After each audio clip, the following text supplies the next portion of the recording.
बापाच्या निस्सीम प्रेमावर आधारित मराठी कथा म्हणजे त्यांच्या कष्टाची आणि त्यागाची कहाणी. आईपेक्षा बापाचे प्रेम निमूटपणे पण खंबीरपणे मुलांच्या पाठीशी असते. या कथा अनेकदा वडिलांच्या अनमोल योगदानाचा आणि त्यांच्या आयुष्यातील भावनिक संघर्षांचा हृदयस्पर्शी अनुभव मांडतात. आज मी तुम्हाला बापाच्या प्रेमावर आधारित खूप सुंदर अशी कथा सांगणार आहे. कथेचं नाव आहे बापाची सावली. गणपतराव गावातल्या एका छोट्याशा घरात आपल्या मुलाला अनिकेतला मोठ्या कष्टाने शिकवत होते.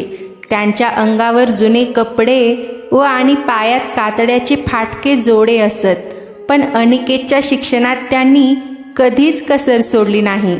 त्यांची फाटकी चप्पल पाहून लोक हसायचे, पण गणपतरावांना कशाचीच पर्वा नव्हती. त्यांचा एकच ध्यास होता आपल्या मुलाला शिकवून मोठं करणे.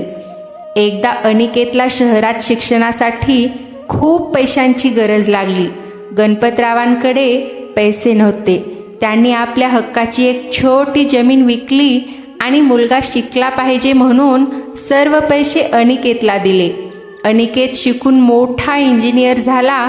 जेव्हा तो परतला तेव्हा त्याने आपल्या बाबांच्या पायात नवीनया चप्पल घातली, पण त्या पायावरची कष्टकऱ्याची त्वचा पाहून त्याला खूप रडू आले. गणपतरावांनी हसून मुलाच्या डोक्यावरून हात फिरवला आणि म्हणाले, तू मोठा झालास हेच माझं यश आहे.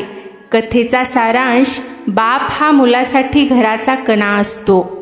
आपल्या गरजा बाजूला ठेवून मुलांची स्वप्ने पूर्ण करणारा पिता हा जगातील सर्वात मोठा आधार आहे, हे या कथेतून दिसून येते. मित्रांनो, ही छोटीशी कथा कशी वाटली ते मला कमेंटमध्ये नक्की कळवा आणि व्हिडिओ आवडला असेल तर लाईक, शेअर, सबस्क्राईब करायला विसरू नका.